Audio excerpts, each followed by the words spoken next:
Hello student, welcome to brain child IAS academy. आज BPSC ने 17वीं संयुक्त प्रतियोगिता परीक्षा का नोटिफिकेशन अपने वेबसाइट पे जारी कर दिया है। आप वहां से पीडीएफ को डाउनलोड कर सकते हैं और डिटेल में इस नोटिफिकेशन को आप पढ़िए ताकि इसका जो फॉर्म है आप अच्छे से इसको फिल कर सकें। इस बार 17वीं संयुक्त प्रतियोगिता परीक्षा के लिए बीपीएससी ने सीटों की कुल संख्या 1945 रखी है, जैसा कि अनुमान था, है ना।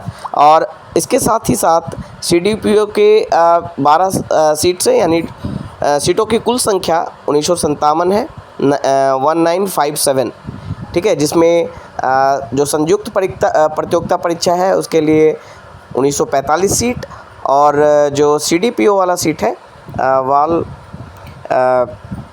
जो बाल विकास परियोजना पदाधिकारी के लिए 12 सीटों के लिए रिक्तियां जारी की गई हैं।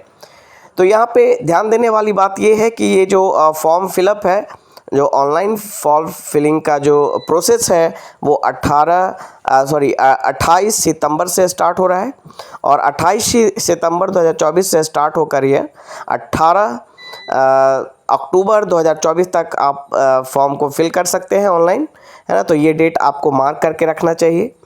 और साथ ही साथ फॉर्म भरते समय कई सारे बातों का ध्यान रखना होता है, और जितनी जल्दी आप फॉर्म भर लें उतना अच्छा होता है, क्योंकि बाद में ऑनलाइन जो प्रोसेस है वो सर्वर डाउन होने के कारण काफ़ी कॉम्प्लेक्स हो जाता है।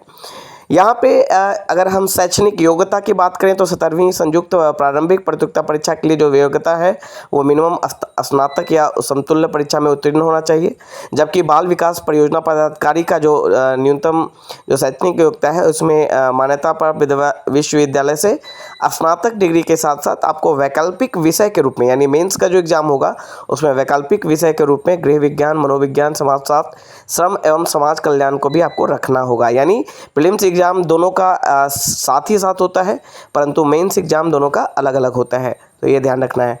अगर हम आरक्षण की बात करें तो आरक्षण का लाभ राज्य सरकार के प्रचलित आरक्षण नियमों के अनुसार और राज्य सरकार के समक्ष अफ्तर से निर्गत प्रमाण पत्र के आधार पर ही देय होगा।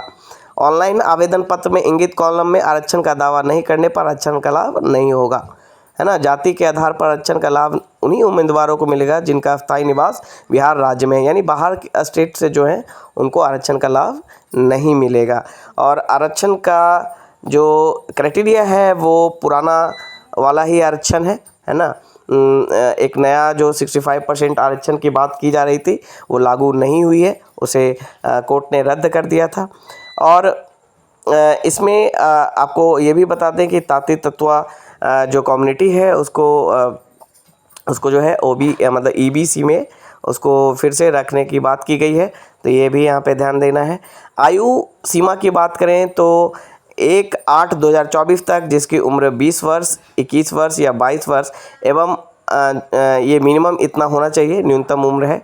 और अधिकतम उम्र जो है वो अनरिजर्व्ड मेल के लिए 37 वर्ष, और जो रिजर्व्ड महिलाएं हैं या पिछड़ा वर्ग है, बैकवर्ड क्लास है या अत्यंत पिछड़ा वर्ग है, यानी एक्सट्रीमली बैकवर्ड क्लास है, उनके पुरुष एवं महिलाओं दोनों के लिए 40 वर्ष जो है वो, और अनुसूचित जाति एवं अनुसूचित जनजाति पुरुष एवं महिला के लिए 42 वर्ष है उम्र सीमा, है ना। तो ये सारी चीज़ों को आपको ध्यान रखना है और फॉर्म को अच्छे से फिल करें, है ना। तो ये एक तरह से आपकी ये आप पूरी तरह से अलर्ट हो जाए, है ना, कि नोटिफिकेशन आ चुका है। अब बहुत आपके प्रिपरेशन में उधार होनी चाहिए।